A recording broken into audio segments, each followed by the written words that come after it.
Doctor Baba Saheb Ambedkar, सब बहुजन महामानव और सब महामाता, इनको मैं पहले त्रिवार वंदन करती हूँ। हिमालय की ऊंचाई और सागर की गहराई जैसा ज्ञान प्राप्त किए हुए सब उपस्थित अतिथिगण तथा भिक्षु संघ और मेरे उपस्थित बंधु और भगिनी का मैं तहे दिल से स्वागत करती हूँ। ये अपना द्वितीय बुद्ध विहार समन्वय समिति का राष्ट्रीय अधिवेशन है। पहला अधिवेशन 2020 में दीक्षा भूमि नागपुर में हुआ था और हमारा महाराष्ट्र का यह भाग्य है कि दूसरा भी अधिवेशन पुणे में हो रहा है। इसकी बहुत बहुत खुशी हो रही है हम सबको। तो मैं अभी ज्यादा समय ना लेते हुए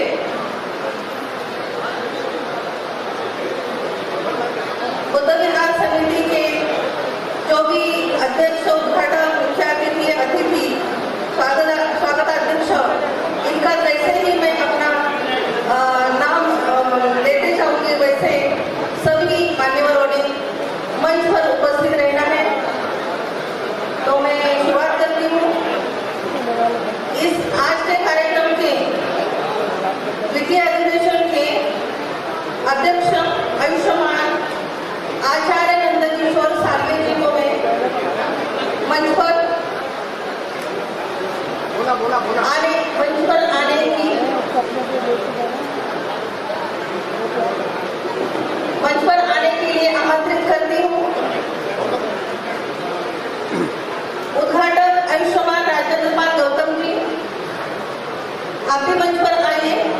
मुख्य अतिथि पूज्य बंदे डोंडू सेरिंग जी, नमामि बंदी जी, अतिथि पद्मश्री उपराकार लक्ष्मण माली जी, ब्रह्मचारी ज्ञानराजन,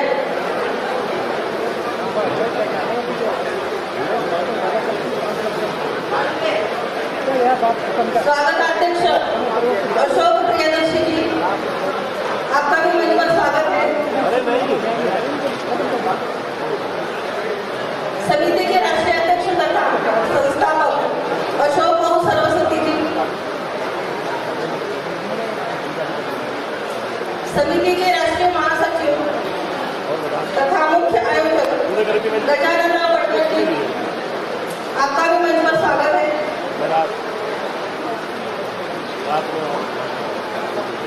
आयुष्मान भवन दादा चमनले, आपका भी मंच पर स्वागत है।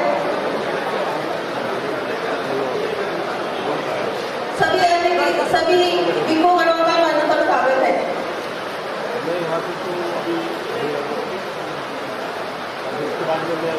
हमारे समिति के जिलाध्यक्ष तथा आयोजक हमारे बुजुर्ग बंधु आर धनविजय जी का मंच पर स्वागत है। आर धनविजय जी।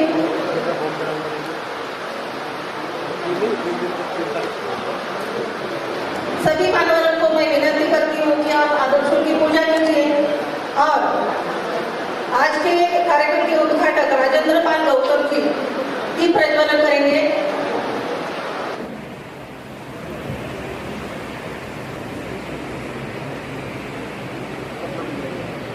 स्वयं प्रकाशित हो।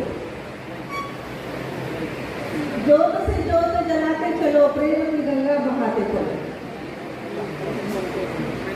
तो अभी अपने आदर्शों की पूजा हो रही है।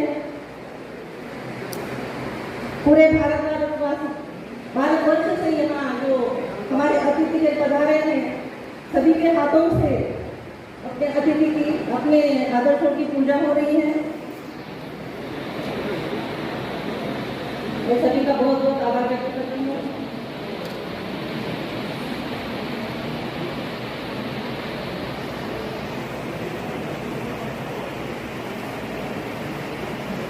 कार्यक्रम के उद्घाटक राजेंद्र पाल गौतम जी को दीप प्रज्वलन के लिए मैं विनती करती हूँ, अनुरोध करती हूँ।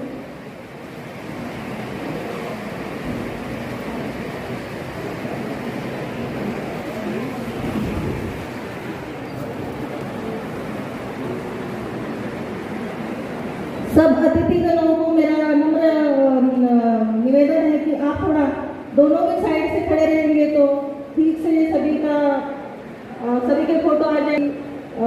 सामने बैठे हुए सभी अपने जो उपस्थित वर्ग है सभी को आपका दर्शन भी हो जाएगा और आदर्शों की पूजा कैसे चल रही है वही सभी को देखने को मिलेगा।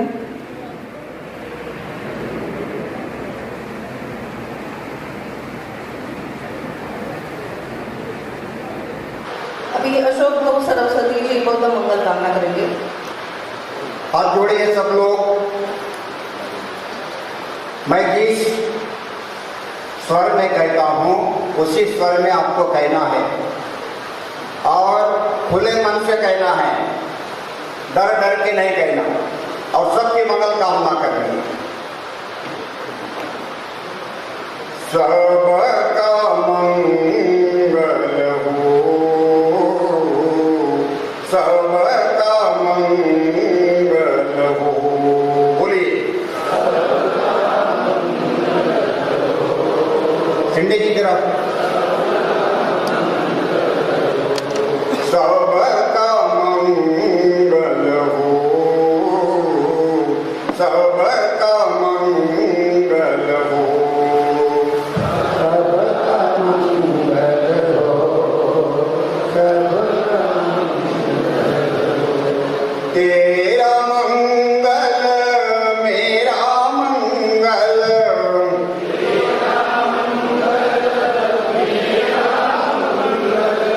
सबका मंगल हो, सबका मंगल हो।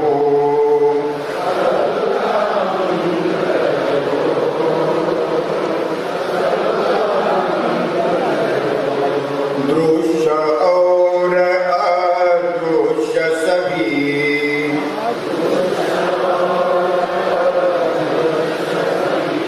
जीवों का मंगल हो रे।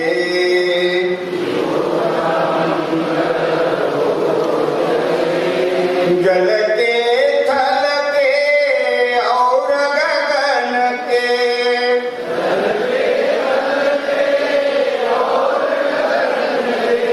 प्राणी सुखिया हो, सबका मंगल हो, सबका मंगल हो, सबका मंगल हो। दस दिशाओं के सब प्राणी,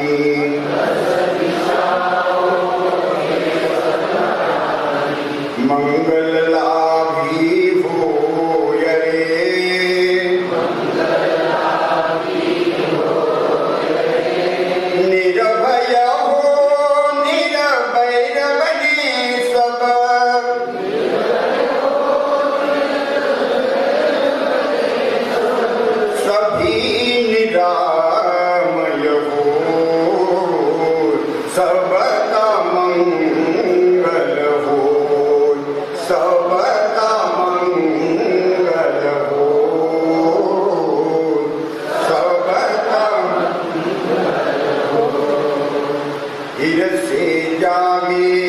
धम्म जगत में।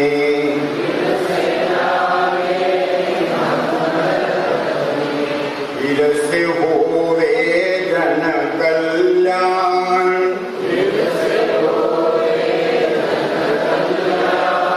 जागे जागे धम्म जगत में।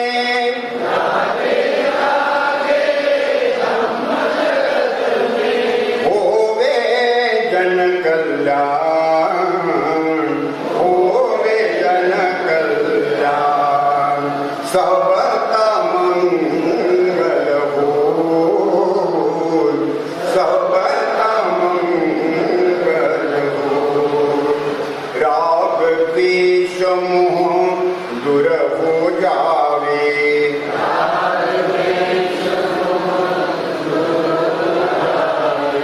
जागे शील समाधि ज्ञान, जन जन के दुखड़े मिट जावे।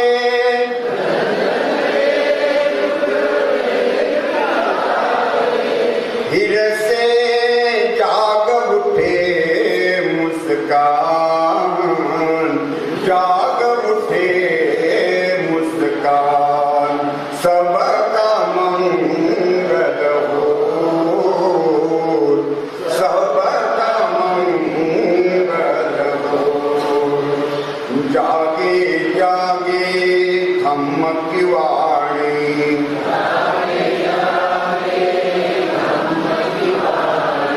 मंगल मूल्य महाकल्याणी।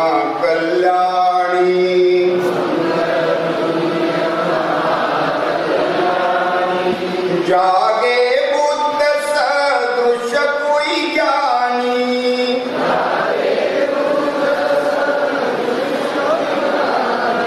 होवे सुखी सब जग के प्राणी।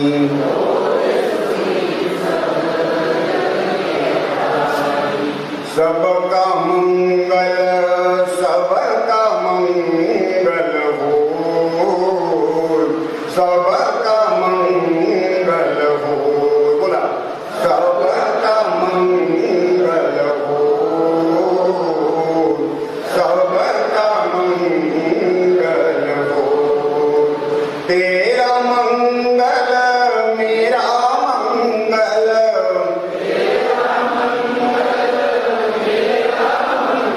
बोला सबका मंगल हो, सबका मंगल हो, सबका मंगल हो, सबका मंगल हो, सबका मंगल हो, सबका मंगल हो।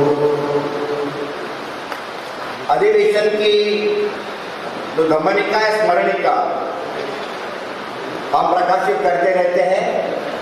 ये 2 भाग में प्रकाशित करते रहते हैं। आज के कार्यक्रम का 2 दिन के कार्यक्रम का रिपोर्ट इसके बाद उसमें छपेगा। इसीलिए आज जो प्रकाशन होगा ये काम चलाऊ होगा, ये प्रातिनिधिक बोले तो ऐसा औपचारिक होगा। तो इसीलिए ये आपको दी नहीं जाएंगी और जिनको दी जाएंगी उनसे भी ली जाएंगी वापस, क्योंकि ये पूरा उसमें ब्यौरा नहीं है। तो आज के उद्घाटक, अध्यक्ष और चीफ गेस्ट ये स्मरणिका का प्रकाशन करेंगे।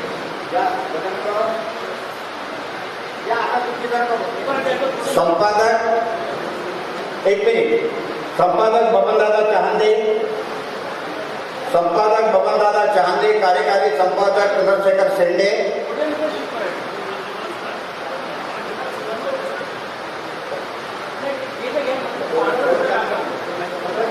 कार्यकारी संपादक चंद्रशेखर जी शेंडे,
जय भीम, नमो बुद्धाय। जिनके मार्गदर्शन का हम सब लोगों इंतजार कर रहे हैं वो समय बिल्कुल नजदीक आया है। मैं अधिवेशन के मुख्य आयोजक केंद्रीय समिति के सहसचिव आयुष्मान गजानन जी पड़गल सर को प्रास्ताविक के लिए निमंत्रित करती हूँ। गौतम बुद्ध तमाम बहुजन भारत नेता इन सबके चरणों में अभिवादन और आपको सबको जय भीम। कार्यक्रम की प्रस्तावना लगभग आज का आधा दिन का सेशन खत्म होने जा रहा है और हम अभी तक प्रस्तावना पे अटके हैं, तो मैं शॉर्टकट में कुछ बताना चाहूँगा। सभी के हाथ में कार्यक्रम पत्रिका है।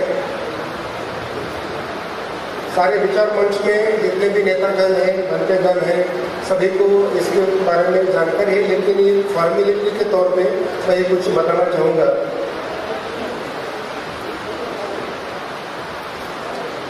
पुणे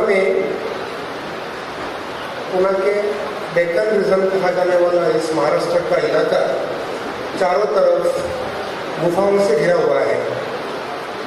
बेरसे हो, कार्ले, भाजे, इवन पुणे सिटी का जो कहने वाला जेम रोड है, वहाँ पर भी हमारे लेनी संवर्धक जो लोग हैं उन्होंने कहा यही पातालेश्वर भी कभी किसी जमाने में बुद्ध की लेनी हुआ करते थे। इस पुणे के चारों हो, चाहे वो जुनर हो, चाहे वो उमरज हो, चाहे पुणे के चारों तरफ लेनी का बहुत बड़ा जाल है, गुफाओं का बड़ा जाल है। और जहाँ पर गुफा है वो बुद्ध रिलीजन से नजदीकी आती है उसकी। इस बुद्ध रिलीजन के समय, बुद्ध के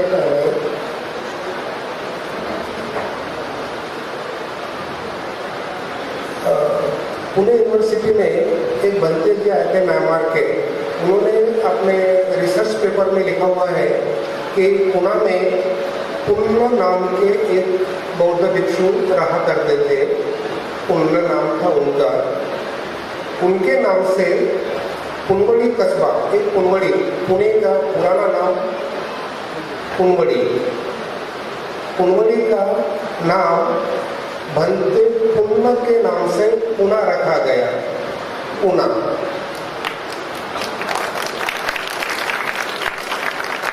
उस पुणे का नामांतर करके आज हम और आप पुणे करके पहचानते हैं और उसको जानते हैं। मेरे ख्याल से बड़े बड़े यहाँ पर इतिहास तज्ञ यहाँ पर बैठे हैं, उनको इसके बारे में जानकारी होगी। बुद्ध के समय से जो बुद्ध लिटरेचर, बुद्ध इतिहास इस भूमि में फला फूला, उसके आसार संत साहित्य में दिखाई देते हैं।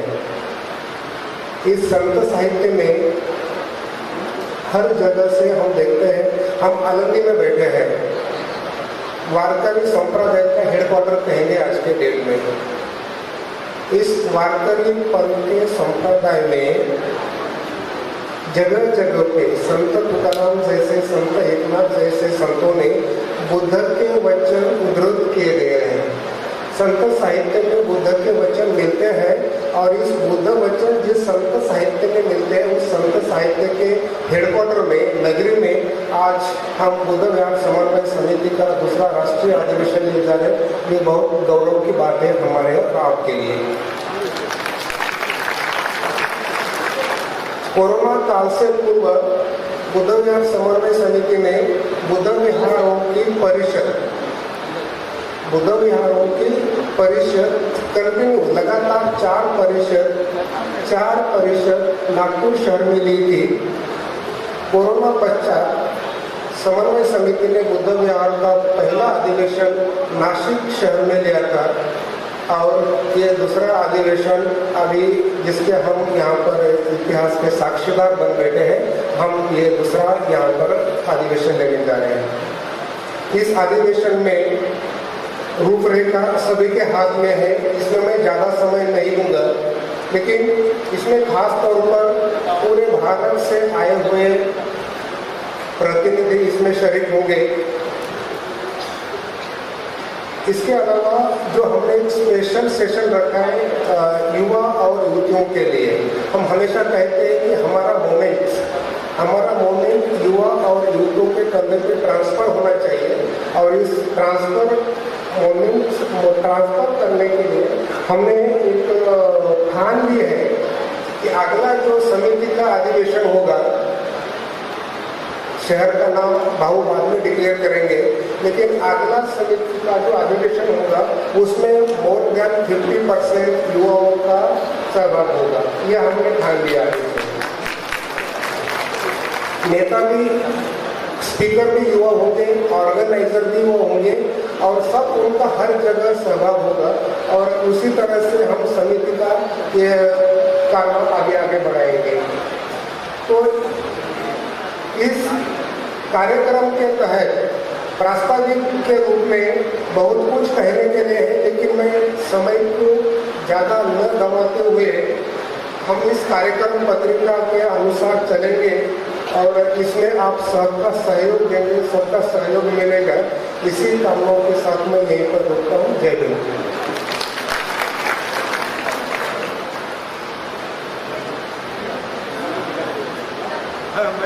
धन्यवाद सर। अभी अधिवेशन के स्वागत अध्यक्ष आचार्य प्रियदर्शन जी को उनका मनोगत व्यक्त करने के लिए निमंत्रित करती हूँ।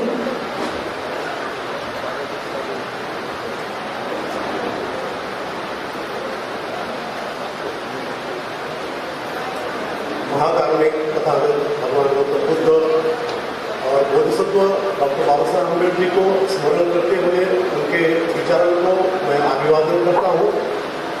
सभी परिवर्तनवादी महापुरुष और मानवतावाद महामाताओं पर नमन करता हूँ। मंच पर विराजमान सभी वंशजन को मैं प्रणाम करता हूँ। मंच पर उपस्थित सभी मान्यवर, मैं अभी ज़्यादा सबका नाम नहीं लूँगा क्योंकि अब टाइम जाएगा। इस उसमें प्रमुख जो है उनका थोड़ा नाम लेना पड़ेगा। मुख्य संयोजक जो अभी आसन सरस्वती बुद्धि जी है, नियामक समिति के अध्यक्ष पवन चांदी जी है, अधिवेशन के मुख्य निमंत्रण चंद्रशेखर शेंडे जी है, आयोजन समिति के अध्यक्ष आरा धनुजय पुणे से है और यहाँ जो प्रमुख अतिथिगण आए हैं, आचार्य नंदकिशोर सालवे जी जो 2 दिन के अधिवेशन के अध्यक्ष हैं, आदरणीय विधायक राजेंद्र पाल गौतम जी है, पूज्य बंदे बंदुक सिरिम जी है, मरीन स्वामी बेंगलोर से है और बबन राव चांदे पद्मश्री माजी आमदार लक्ष्मण माने जी मंच पे विराजमान है। ये सब इनका सबका मैं और हमारे आचार्य रतनलाल सोनाग्रा जी अभी हाल ही में मेरे उनसे बहुत मुलाकात हो गया है, वो भी बीच में है। बाकी सभी को मैं स्वागत करता हूँ और मेरा स्वागत का छोटा सा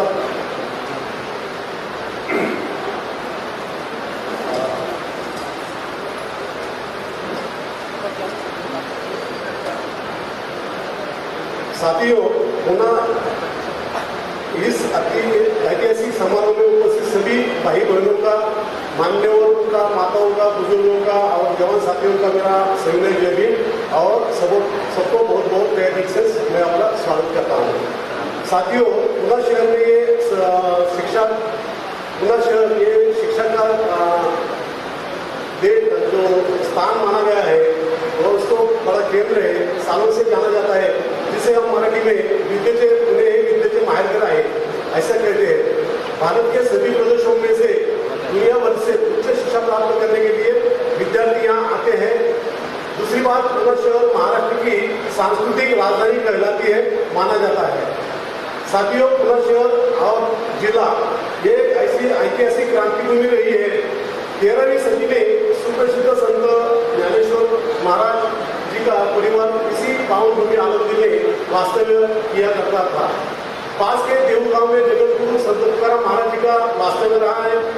महाराष्ट्र के राज्य के प्रसिद्ध संत नामदेव, संत एकनाथ और से लेके संत तुकाराम तक वैदिक धर्म से अलग भागवत धर्म का प्रचार किया है। और जो हम वारकरी संप्रदाय को देखते हैं वो विद्रोही परंपरा रही है, जिसमें पंचशील का पालन अनिवार्य है, जो कि बौद्ध धर्म से बिल्कुल मेल खाता है। बोधिसत्व डॉक्टर बाबा साहब आंबेडकर जी ने कहा था कि पंढरपुर का जो विठल है वो असल में बुद्ध पुरुष है, बुद्ध ही है। आगे जाके बहुजन प्रतिपादक राजा शिव छत्रपति शिवाजी महाराज की जन्मस्थल शिवनेरी किला पुणे जिले में ही है, आता है। पुणे जिले के मावळ तहसील में प्रसिद्ध काटला, बाजा, बेडसे आदि गुम्फाएं हैं और खेड़, जुन्नर, आंबेगांव तहसील में भी बहुत सारी गुम्फाएं हैं जो कि विष्णु के निवास के लिए बनाई गई थी। बहुत सारी मात्रा में वहाँ गुम्फाएं हैं जो कि बौद्ध विरासत को पुणे जिला का सबूत है। पुणे के शासक पेशवेों के राज को पतन की लड़ाई हमारे पूर्वजों ने लड़ी थी, वो भीमा कोरेगांव पुणे के पास ही है, पुणे शहर के नजदीक है। महान क्रांतिकारक महात्मा ज्योतिबा फुले, जिनको बाबा साहब ने अपना गुरु माना था, और उनकी पत्नी क्रांति ज्योति सावित्रीबाई की कर्मभूमि पुणे शहर रही है। उसी विरासत की अगली कड़ी बोधिसत्व डॉक्टर बाबा साहब आंबेडकर जी ने धम्म दीक्षा के पहले 1.5 साल पहले 25 दिसंबर 1954 में देवरोड उपनगर में बुद्ध मूर्ति की स्थापना की अपने हाथों से की है। ऐसी सब पुणे की एक पार्श्वभूमि रही है। साथियों, आनंदी में अधिवेशन लेने की वजह आपको जानना जरूरी है कि आनंदी में अधिवेशन क्यों लिया गया है।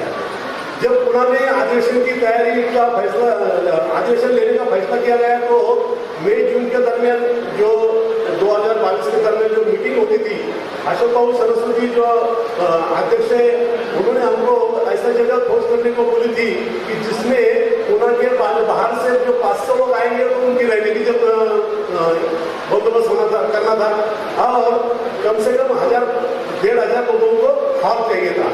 और ऐसी रिक्वायरमेंट में हमने सिटी के अंदर जब हॉल की तलाश की तो सिटी में हॉल तो थे, लेकिन 500-600 लोगों की रहने की कोई इकट्ठा जगह नहीं। और होटल में अलग अलग जगह कैसे रहेंगे, कैसे आएंगे, हॉल में कैसे आएंगे, ये बहुत दिक्कत हो सकती थी।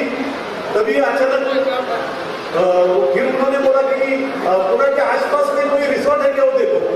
तभी मेरे को थोड़ा दिमाग में जोर दिया और उसको ध्यान में आया कि अरे आनंदी में बहुत सारी धर्मशालाएं या हॉल है, तो वहाँ हो सकता है। फिर हमारे कार्यकर्ता, समिति के कार्यकर्ता कपिल नरवाड़े जो पास में रहते थे, उनको मालूम था आनंदी का, उन्होंने ये जगह ढूंढ के ये इतना शानदार हॉल आपने के लिए अभी हम लोग उपस्थित है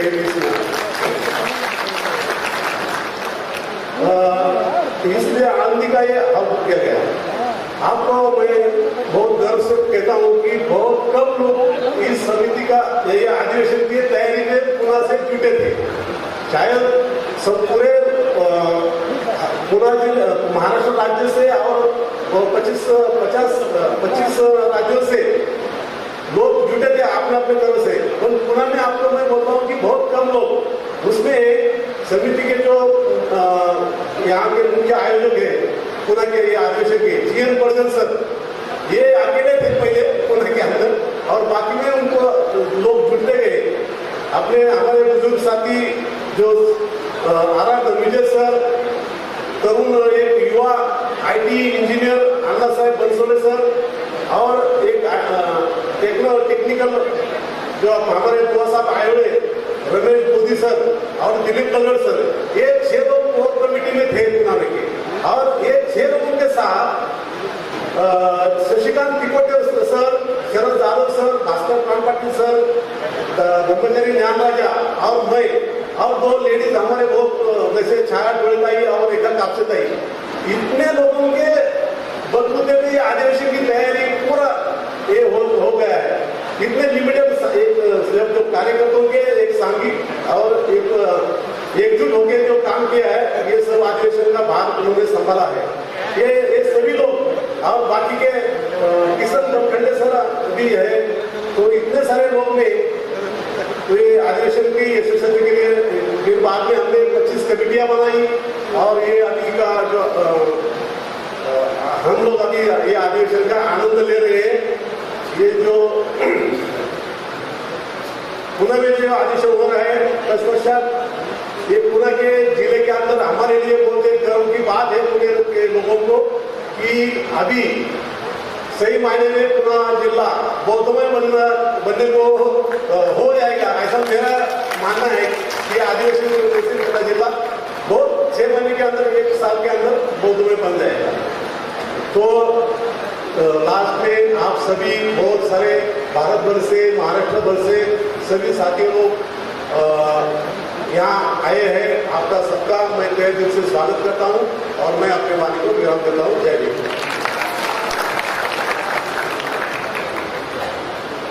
धन्यवाद सर।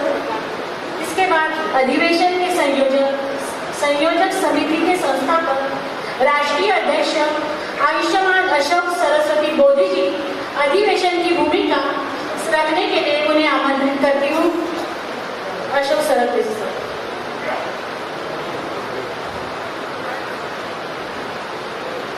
आदर्श को प्रणाम करता हूँ और मंच पर भिक्षुओं को पंचांग प्रणाम करता हूँ।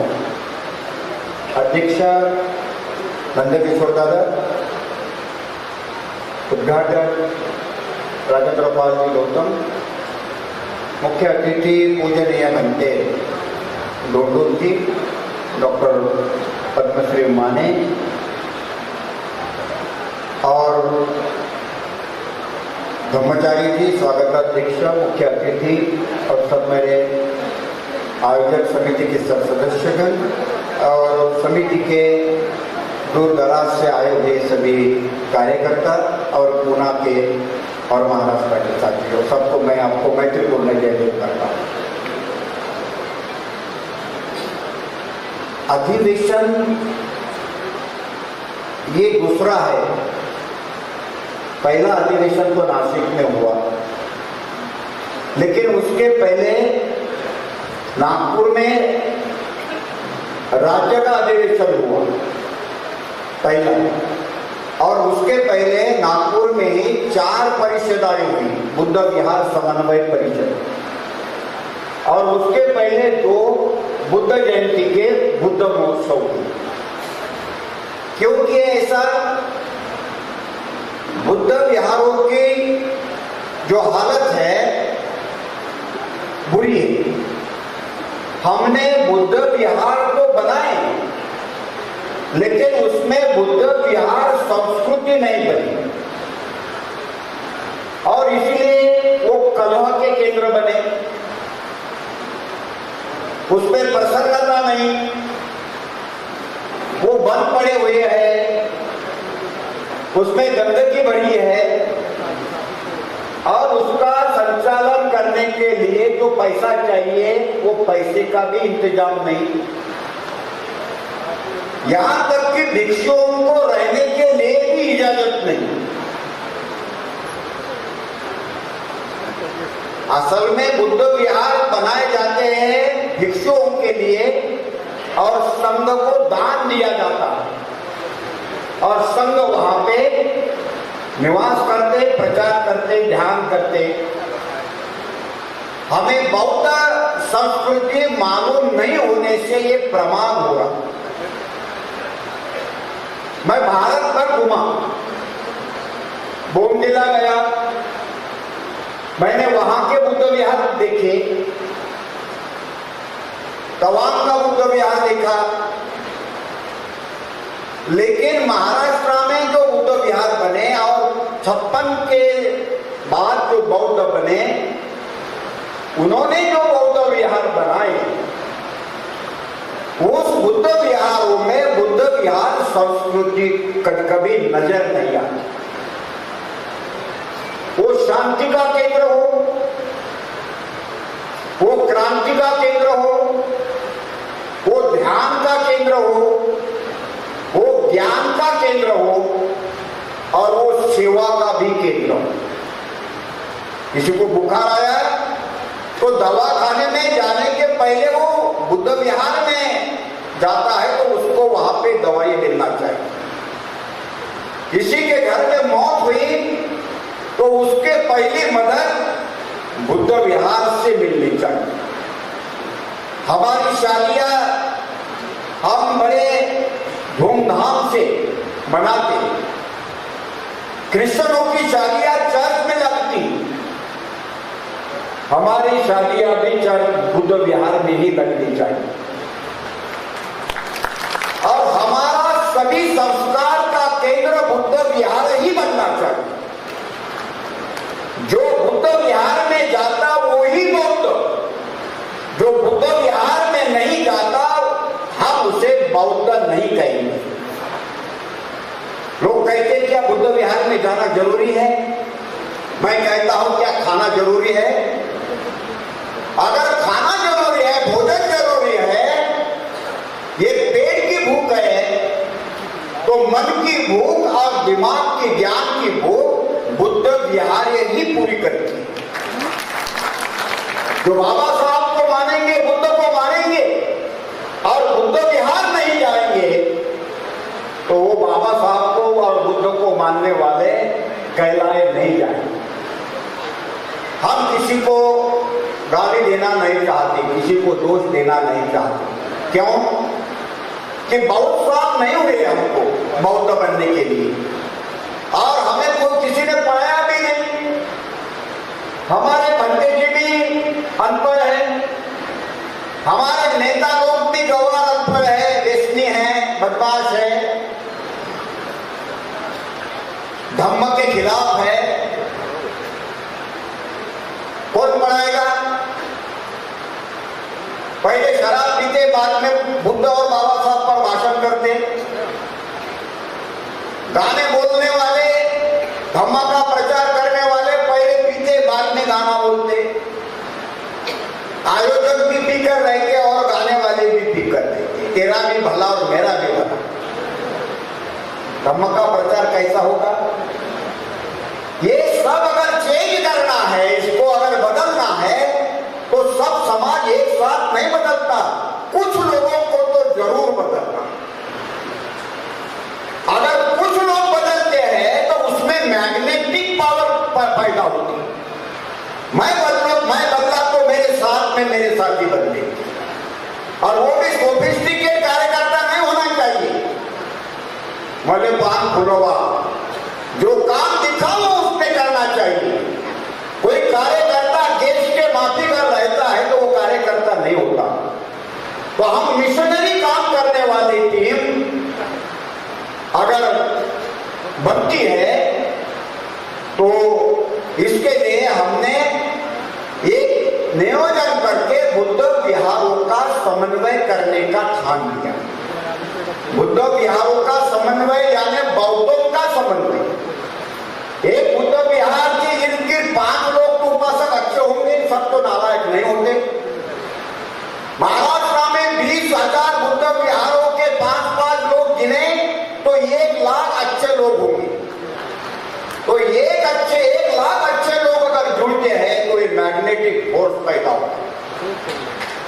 देश में अगर 1 लाख अच्छे लोग बने तो हमारा काम बन जाता है। और आज जो हम देखते हैं हमारा कोई वजूद नहीं है, हमारी कोई प्रतिष्ठा नहीं है, और इसीलिए बुद्ध धम्म लेने के लिए यहाँ का तेलीमाली कुंडी डरता है कि मैं अगर बौद्ध बनूंगा तो लोग मुझे महान कहेंगे। ये सिलोन से एक बंदे आए थे, वो बार बार कहते थे, वो अध्यक्ष बनाया था उनको, वो बार बार कहते थे I am not schedule caste, I am not schedule caste. मुझे गुस्सा इतना आया था तब पैर का जूता निकालो और भर भर मार दो, लेकिन क्या करें, वो बंदे थे, जूता उसके तरफ नहीं पड़ता, चोर पर पड़ता था। बौद्ध धर्म ने कहा ना ये बात, अगर वो भिक्षु कहता है कि I am not schedule caste, तो ये क्यों कहा उसने? क्योंकि वो शेड्यूल कास्ट को नीच मानता था। और यहाँ का तेले माली कुणबी जिसको बौद्ध और बाबा साहब का ज्ञान तो अच्छा लगता है, लेकिन तुम्हारे हमारे साथ में रहना उसको अच्छा नहीं लगता। और जब तक कि हम आचरण से प्रतिष्ठित नहीं होते, हम ज्ञान से प्रतिष्ठित नहीं होते, तब तक लोग हमारे साथ नहीं जुड़ेंगे। मेरे बेटी की शादी हुई, उसका प्रस्ताव माली समाज के मेरे दोस्त ने मेरे पास लाया, कहा मैं मेरे बेटे के लिए आपकी बेटी मांगना चाहता हूं, माली समाज का। क्यों? क्योंकि मेरी प्रतिमा वैसी थी, अगर मेरी प्रतिमा गंदी होती तो वो मेरे बेटी का हाथ अपने बेटे के लिए नहीं मांगते। और ये अधिवेशन में भी आए हमारी समिति। तो ये प्रतिमा हम अगर बनाते हैं तो बाकी बैकवर्ड क्लास के लोग भी बौद्ध बन जाएंगे और बाकी लोग भी बौद्ध बन जाएंगे, तभी भारत बौद्धमय होगा। और यही काम हमको करना है, और ये बौद्ध विहारों से लग के करना है, उसको लेकर करना है। क्योंकि राजनीतिक पक्ष अभी तुम्हारा कोई समाधान कारक नहीं है। हम इतने अमीर हैं कि हमसे हमारे समाज में जितने पक्ष निकले उतने पक्ष तो किसी जमाने में किसी समाज में नहीं निकले होंगे। ये घर में भी ऑल इंडिया का पक्ष निकल जाता, तो उससे हमारा क्या भला होगा, ये सवाल है। संगठनाएं लाखों निकली और मान अपमान में ही वो लगी हुई है। पुणे में क्या कम, अभी अशोक प्रियदर्शी कह रहे थे पुणे के लोग कम आए। पुणे का संगठन का एक आदमी भी आता तो तुम लोगों को बैठने के लिए जगह नहीं मिलती। संगठन का एक आदमी, पूरे लोग नहीं, संगठन का ही सीट। लेकिन वो संगठन क्या है, अध्यक्ष उपाध्यक्ष बस वही होगा। साथियों, ये बात को अगर बदलना है तो कुछ लोगों को जरूर बदलना पड़ेगा, और वो हमसे शुरुआत की। क्या शुरुआत की? हम नेतागिरी नहीं करेंगे, हम फूलमाला के पीछे नहीं लगेंगे, हम स्वागत सत्कार के पीछे नहीं लगेंगे, हम पद के लिए पद पर चिपक के नहीं रहेंगे, और हमने जो किया उसका संरक्षण करने के लिए जान की बाजी लगा दी। अगर अच्छा कोई काम करता है, हमसे भी अगर अच्छा काम करता है तो हम उसके पीछे खड़े रहेंगे। और आने वाले समय में बुद्ध विहार समन्वय समिति ये कोई बूढ़ी समिति नहीं होगी, नौजवानों की समिति होगी। डॉक्टर उल्लास आंबेडकर जैसा होगा, माटे जैसे नौजवान साथी होंगे, पठारे जैसे नौजवान साथी समिति को चलाएंगे। और इसीलिए मैं पीछे के लाइन में बैठा हूं और परगल आगे के लाइन में बैठे। आप ख्याल में रखना, प्रतिनिधि सत्र का अध्यक्ष हमने पठारे को दिया। क्यों दिया? क्योंकि आगे नौजवान को अगर नहीं खड़ा करते, उसको अगर प्रोजेक्ट नहीं करते, तो समिति ये हमारा काम बूढ़ों के ही हाथ में रहेगा। और फिर बूढ़े बोलेंगे नौजवान नहीं आते, तुम चिपका के रखेंगे तो नौजवान कैसे आएंगे? चिपकली जैसे चिपकना नहीं चाहिए। हमने हमारी सीट नौजवानों के लिए खाली कर देनी चाहिए, तब तो नौजवान आएंगे। बुद्ध विहार समन्वय समिति पूरे भारत में ये काम करना चाहती है। अभी फिर भारत के कोने में दो चार आदमी हमको मिल गए। राजस्थान में 2-4 आदमी, कर्नाटक में 2-4 आदमी, पश्चिम बंगाल में 2-4 आदमी, तो ऐसे 24 राज्यों में 2-4 आदमी मिले हैं। इसका मतलब ये नहीं है कि उस प्रदेश में बहुत सारा काम चल रहा है, इसके बाद में वो काम चलेगा। हम जाएंगे, उनको तैयार करेंगे और वहां पे लोगों को हम तैयार करेंगे। एक बात ख्याल में रखना कि हम लोग संगठन बनाना नहीं चाहते। बुद्ध विहार समन्वय समिति कोई संगठन नहीं है, और जितने लोग धार्मिक संगठन का काम कर रही है उनका हम एक विंग है। वो माने या ना माने, लेकिन हम मानते कि हम हमारा आपकी जो संगठन है उसका हम सिर्फ एक विंग है। कौन सा विंग है? बुद्ध विहारों को ठीक करने वाला विंग है। इसलिए आपके हमारे कोई स्पर्धा नहीं, आपकी हमारी कोई दुश्मनी नहीं। हम आपको सहयोग करेंगे, आपका सहयोग मिलना चाहिए।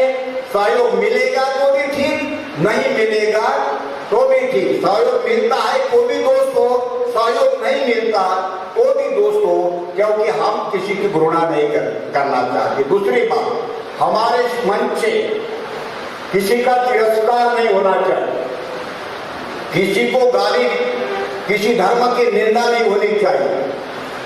हम हिंदू धर्म से बाहर निकले 70 साल करीबन हो रहे।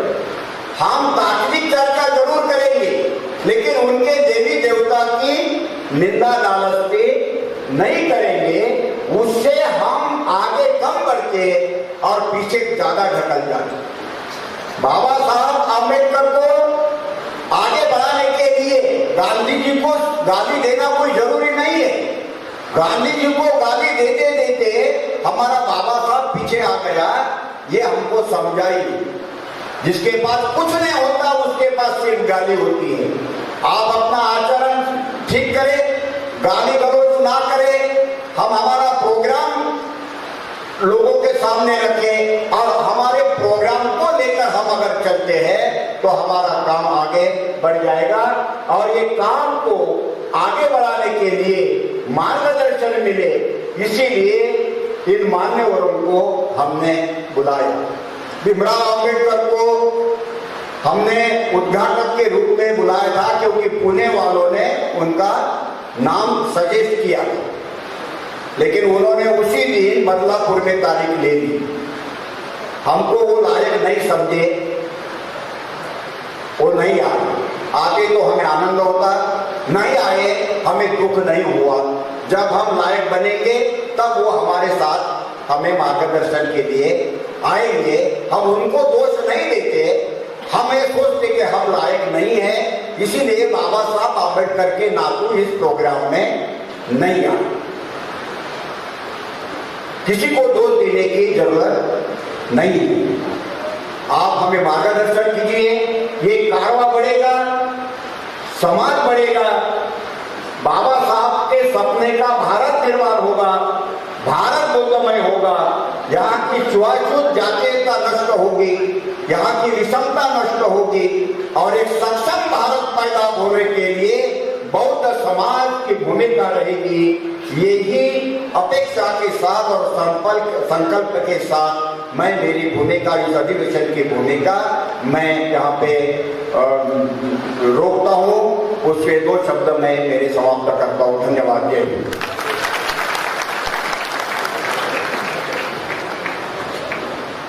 धन्यवाद अशोक भाऊ।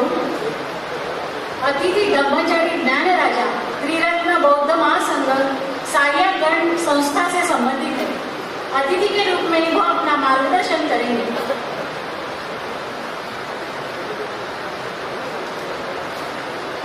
नमो बुद्धाय, जय भीम। सभी श्रद्धागण, उपासक उपासकियों, ज्यादा समय नहीं लेते होते। यहाँ पर बहुत अच्छी बात आदरणीय अशोक भाऊ सरस्वती ने रखी है और बहुत सारे अपने दिग्गज धम्म कार्यकर्ता लोग अपनी बात रखने वाले हैं। बाबा साहब का एक महत्वपूर्ण बात मैं आपको रिमाइंडर करने जा रहा हूँ।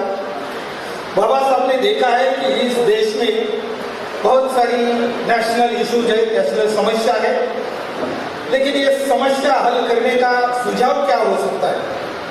और बाबा साहब ने चिंतन मनन करके बहुत कन्विक्शन से उन्हें पता चला कि ये देश की अगर समस्याएं अगर हमें हल करनी है तो प्रबुद्ध भारत के निर्माण के बजाय इस देश की समस्या हल नहीं होनी।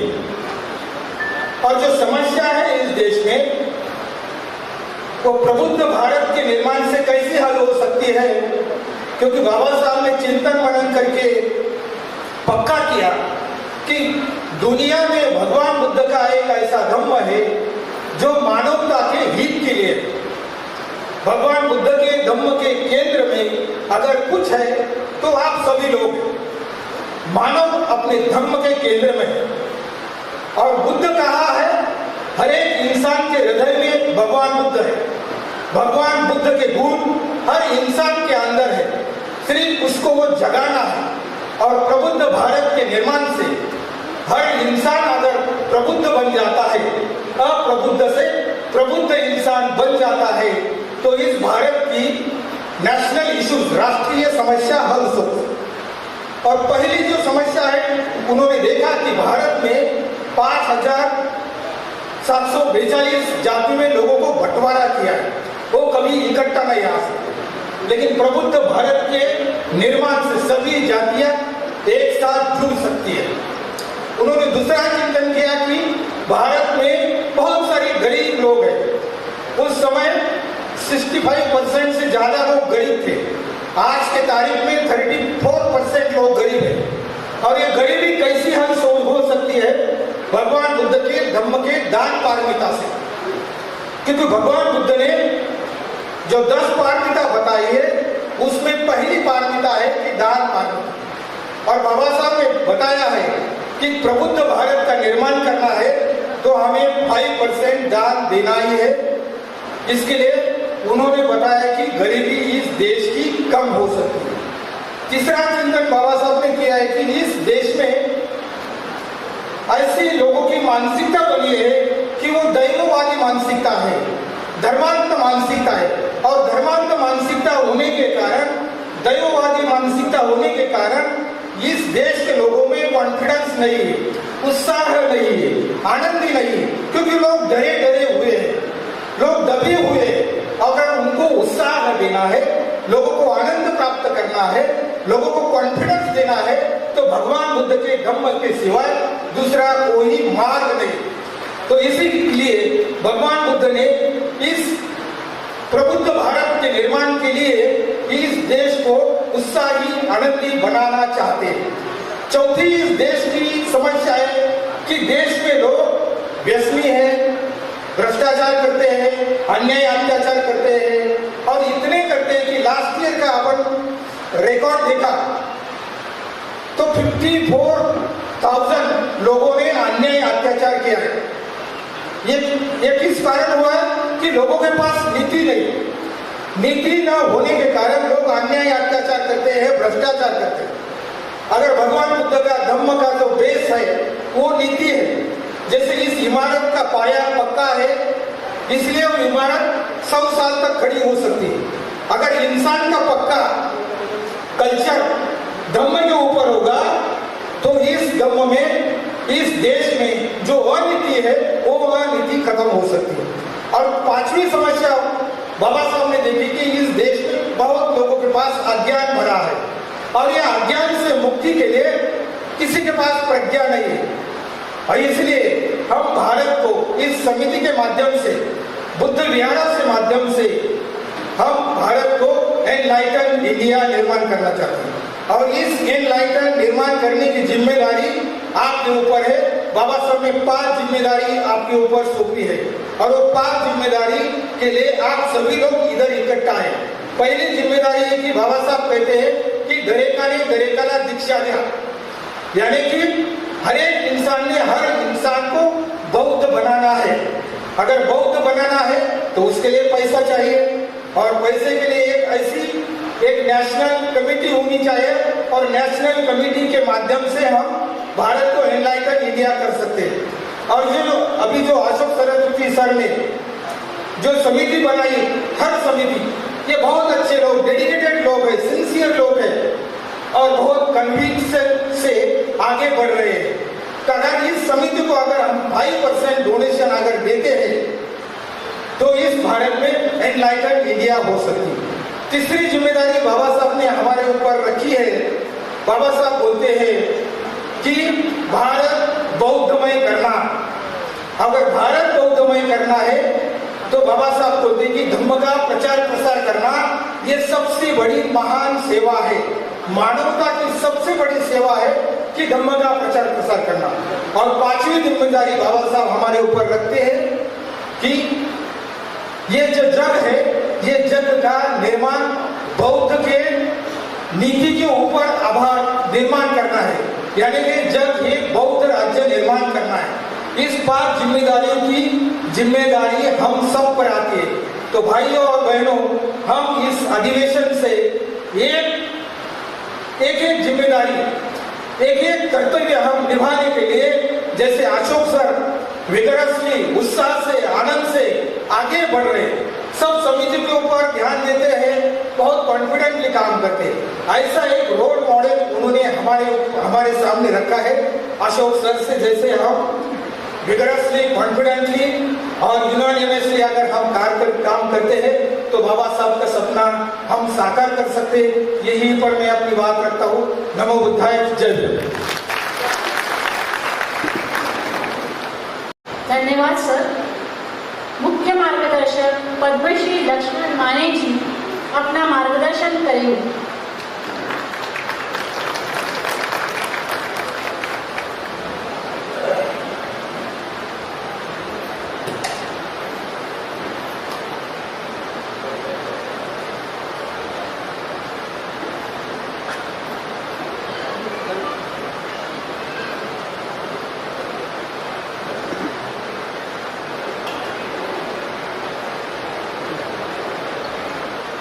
वंदनीय बिल्कुल समझा हमारे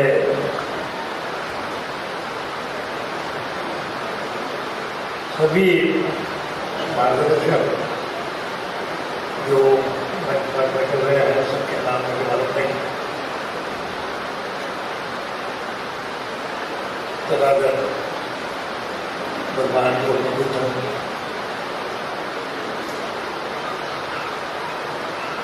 विश्वरत्न डॉक्टर साहब अम्बेडकर, महात्मा ज्योतिराव फुले, सावित्रीबाई फुले, छत्रपती शाहू महाराज, रामस्वामी पेरिया, संत कबीर, संत तुकाराम, सभी हमारे पूर्वजों का स्मरण करते हैं, वंदन करते हैं। देश के अन्य राज्यों से जो साथी आए हैं उनके लिए मैं थोड़ा हिंदी में बोलने का प्रयास कर रहा हूँ। मराठी में करूँगा और मराठी अच्छी तरह से बोल लेता हूँ, लेकिन हिंदी में ट्राई करता हूँ कैसा होता है देखने।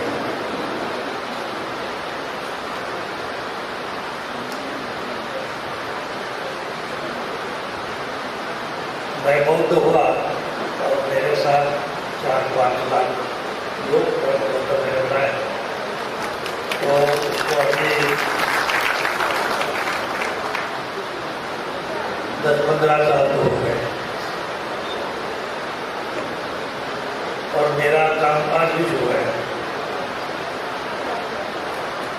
मैं जिस बुद्ध को ढूंढता हूँ वो बुद्ध मुझे किताब में नहीं लिखा है। ये देश अगर सम्राट अशोक के जमाने में बुद्ध में था तो मैं ऐसा सोचता हूँ कि क्या सम्राट अशोक के बाद सभी बौद्ध लोग हवा में उड़ गए? कहाँ गए? बौद्ध तो यही रहेगा क्या? गीता में तो मैंने पढ़ी है क्या? आता हूँ, बिहार में भी जाता हूँ, अंदर ये विपुल संघ के साथ भी बात करता हूँ। लेकिन मैं आपको नम्रतापूर्वक बताता हूँ कि बुद्ध यहाँ मिलता नहीं।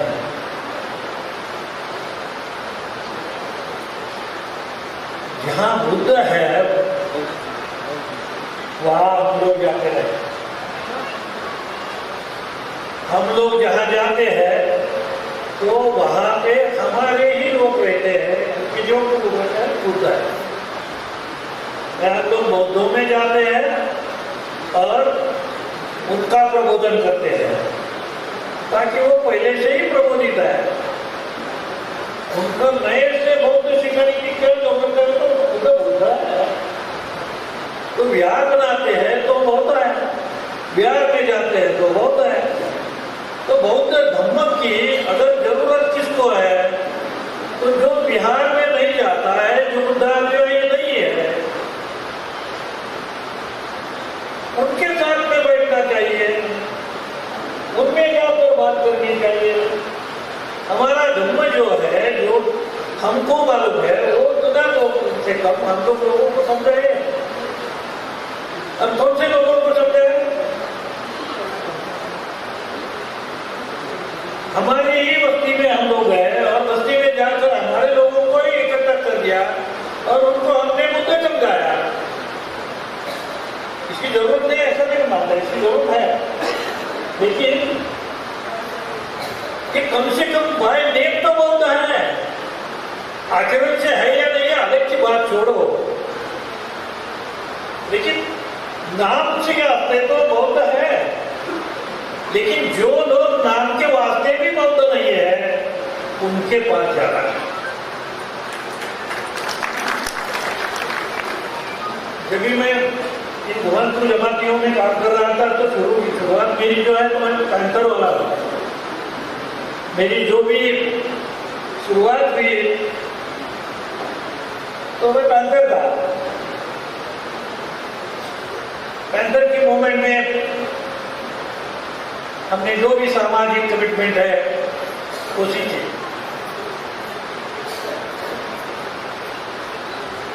तो मुझे कोई बुद्ध सिखाने की जरूरत नहीं थी, बाबा साहब सिखाने की जरूरत नहीं। मेरे को मालूम था, मैं पढ़ता हूँ, मैं किताबों में बाबा साहब को पढ़ रहा हूँ तो पढ़ता था। तो मेरा सवाल नहीं था। जिन जमात से मैं आया उन जमात में बुद्ध है कि नहीं, वहां कैसे बुद्ध पहुंचेगा, वहां बाबा साहब कैसे जाएगा। मैं तो पहले जय भीम बोलता था। तो मैं जब भी जय भीम बोलता था तो हमारे सभी लोग, बिरादरी के सभी लोग मेरे को बाहर समझते थे। अरे बोलते नहीं, ये जय भीम कैसा बोलता है। तो मैं जय भीम बोलता तो वो राम राम बोलते। लेकिन मैं अपना रास्ता नहीं छोड़ा, मैं जब भी बोलता रहा और उन्हीं लोगों को लेकर 20-25 साल में काम करने के बाद उन्हीं सभी लोगों को लेकर मैं बुद्ध के रास्ते से गया। एक दिन में होने वाला काम नहीं है, उसको काम करना है, परिश्रम करना है। एक आदमी का काम नहीं है। मेरे जितने भी साथी हैं, करीबन 50 कम्युनिटी के लोग बौद्ध बने और ये प्रक्रिया और शुरू रखनी है। जहां बाबा साहब का नाम लेना मुश्किल नहीं था, मुश्किल था, उन लोगों में बैठकर मैं आज उन्हीं बच्चों को शाहू फुले अम्बेडकर सिखाता हूं और बुद्ध सिखाता हूं। हर दिन मेरे इंस्टीट्यूट में 1000 बच्चे इन्हीं कम्युनिटी से सीखते आए 50 साल से, और इन्हीं लोगों ने, इन्हीं स्टूडेंट्स ने बुद्ध को हमारे लोगों तक पहुंचाया। मैं कैसे बोल रहा हूँ, मैं अकेला नहीं हूँ। मेरे जितने भी पैंथर साथी हैं, अभी बूढ़े हुए, मेरे जैसे बूढ़े लेकिन जितने भी पैंथर्स थे, ये सभी पैंथर्स मेरे लिए काफी है, सभी लोग आपको बताएंगे कि इस तरह से हम लोगों ने कैंपेन चलाया। अभी किस तरह से मैंने उन लोगों को समझाया, जैसे मैंने बोला कि चिताग्नि का बुद्ध बाजू में रखो, लोगों में बुद्ध ढूंढो। आप वहां पाओगे जहां हर एक व्यक्ति के पास में बुद्ध है। उसको हिंदू बोलते हैं, ये गलत की बात है। ये सभी हिंदू बौद्ध है, उनको मालूम नहीं है। और ये ब्राह्मण लोग हैं, उनको पता नहीं चलने देते कि तुम बौद्ध है। हर एक मंदिर को उठाते हैं और वहां के बाहर पे बुद्ध उठा के बाजू कर देते हैं या वही सफेदी कर देते हैं और बुद्ध का रूपांतर देवी देवताओं में कर देते हैं।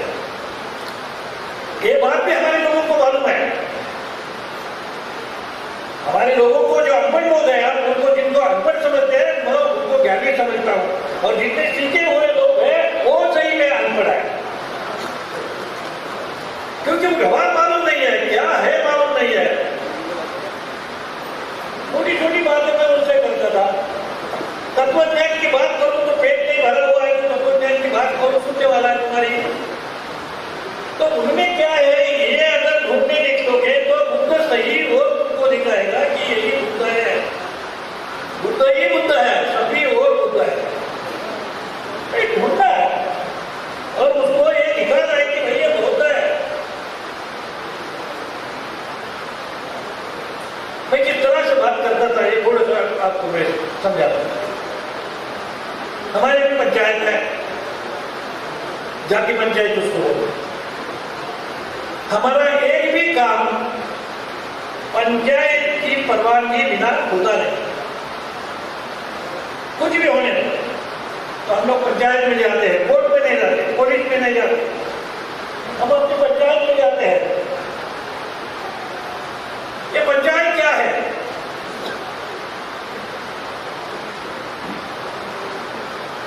मैंने यहां से शुरू कर दिया कि 5 ही लोग क्यों भाई, 6 लोग क्यों नहीं, 7 लोग क्यों नहीं, 8 लोग क्यों नहीं, या 2 लोग क्यों नहीं, 5 ही लोग पंच में क्यों रहते हैं?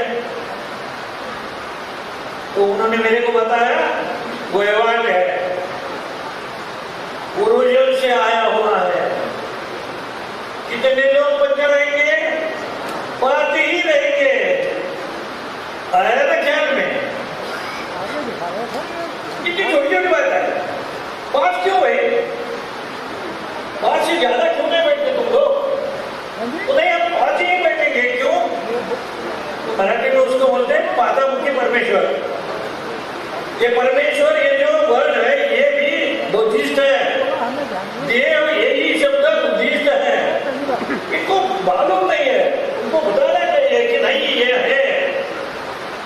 तो 5 लोग रहते हैं, 5 पंथ रहते हैं, वो डिसाइड करते हैं। क्या क्या डिसाइड करके पूरा लाइफ कंट्रोल करते हैं। तो फिर संघ क्या करता है? संघ क्या करता था? संघ का क्या काम था? तो मैंने उनको बताया इसको पंचायत नहीं बोलते, इसको बुद्ध संघ बोलते हैं, लेकिन बुद्ध का नाम नहीं लेता था। पूरी साल में जितने भी बच्चे पैदा होते हैं, जितने जन्म लेते हैं, तो उनका नामकरण विधि जो रहता है वो होली पूर्णिमा के दिन होता है। और सभी जाने कहीं कहीं गए हुए, पेट के पीछे गए हुए लोग सभी उस दिन अपने बिरादरी में वापस आ जाते हैं। और जितने भी बच्चे उस साल में जन्म लिए हुए हैं, वो लड़की हो लड़का हो, सबको बच्चों के सामने खड़ा कर देते हैं।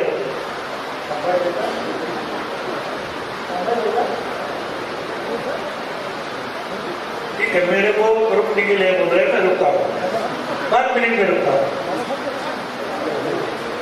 तो सभी लड़के लड़कियां उनके माता पिता पंचों के सामने रखते थे और उनको बोलते थे पंचों को कि इसको जमात में लेने का है, बाय बर्थ हमको कास्ट नहीं मिलती है। समझो कि एक बड़ा रहे तो पैदाइशी बड़ा नहीं होता है, उसको बड़ा बनना पड़ता है।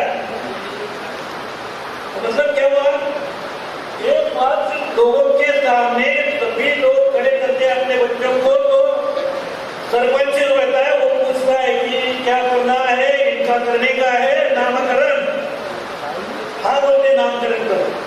तो नामकरण का मतलब क्या है? उसका मामा रहता है, माँ बाप रहते हैं, ग्रैंडफादर रहते हैं, उनके नए कपड़े होते हैं और सब लोगों को एक जगह करके उनका शो किया जाता है। एक बार भी यहाँ पे रखते नहीं, सभी पूरी लड़की हो लड़का हो सबका शो किया जाता है। सब लोग खाना खाते हैं। क्या मतलब है इस बात का? इस बात का मतलब क्या है? किसी का परिव्रजा समझते क्या नहीं? बुद्धो ना परिव्रजा है, परिव्रजा ये हर एक को परिव्रजा करना पड़ता है तभी वो जमात में आ जाता है। अगर हमारे जमात के बाहर का आदमी भी अंदर आना चाहता है तो उसको भी परमिशन है, क्योंकि हम हिंदू नहीं है, हमारी कोई जमात नहीं है, हम ओपन है, हम बंदिश तो नहीं है। किसी भी जात का आदमी अंदर आ सकता है, किसी भी जात का आदमी बाहर जा सकता है। इसका मतलब ये पूरी कम्युनिटी, ट्राइबल कम्युनिटी, ये पूरी बौद्ध है। अरे लेकिन हम लोग जाते नहीं उसके पास, ढूंढते नहीं है उनको। मैंने समझाया कि ये सब बुद्धिस्ट है, इसको परिव्रजा बोलते हैं। और जब आदमी जाता है ना तो लड़का फिर से उसका पिता जब गुजरता है तो स्मशान में फिर शोध करता है, बाप नहीं रखता है। बिल्कुल जो बाप रखता है वो ब्राह्मण, जो बाप नहीं रखता है वो बौद्ध है। ऐसी तो कितनी बातें मैं आपको कितनी भी समय तक बता सकता हूं कि ढूंढो बुद्ध तुमको लोगों में मिलेगा, परिव्रजा तुमको लोगों में मिलेगी। चोरी करके हमारे लोग लाते हैं तो बांट के खाते हैं, और भिक्षा मांग के लाते हैं तो भी बांट के खाते हैं। बड़ी चीज ये इक्वालिटी। क्या इक्वालिटी का मतलब है? सिर्फ कोई समानता तो है ही। हमारे भी कितनी भी शादियां हो जाती है, कितनी भी लड़की एक लड़की है तो कितनी भी शादियां कर सकती है, लेकिन हमारे जो पंचायत होती है, पंचायत की परमिशन से पंचायत के सामने जाना पड़ता है। अगर बुरी है और नहीं चाहती है उसके मिस्टर के साथ में रहना तो वो बोल दीजिए पंचायत को इसके साथ में नहीं रहना है, तो एक गाड़ी लेते हैं, तोड़ देते हैं, 2 गाड़ी को फेंक देते हैं, फिनिश। Very equality. तो मैं आपको इतना ही बताता हूं कि लोगों में जाकर बैठना है, बुद्ध को समझना है, तो हिंदू करके उनको गालियां नहीं देना है। अभी तो इतने से छोटे लोग मैं लेकर आया हूं और बहुत बड़ा समुद्र है, उसको लाना है तो उनको गालियां देकर वो नहीं ला सकते। मेरे अभी तक कोई भाई मेरा सगा भाई नहीं हुआ बौद्ध, वो हिंदू है, मैं बौद्ध हूं।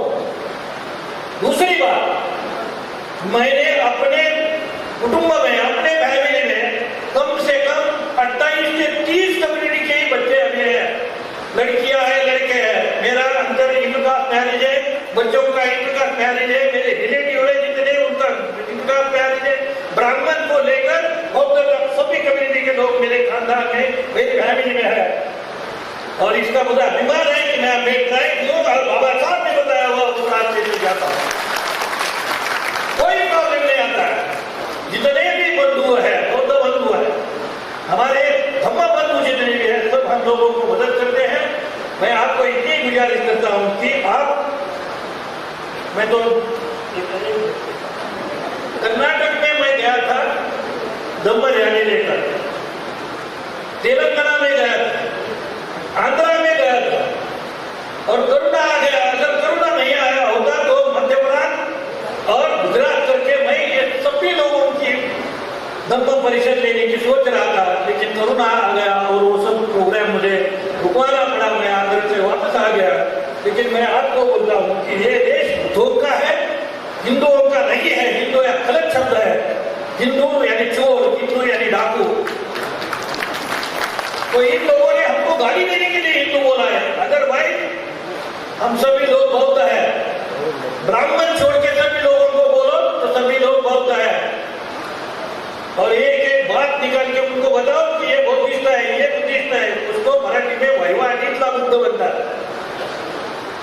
मेरे को जो बुद्ध मिला है उसको मराठी में बोलते हैं वैवाहिकता बुद्ध। तुम जो एक्टिविटीज करते हो, कल्चरल एक्टिविटीज करते हो, उसमें हर एक में बुद्ध है।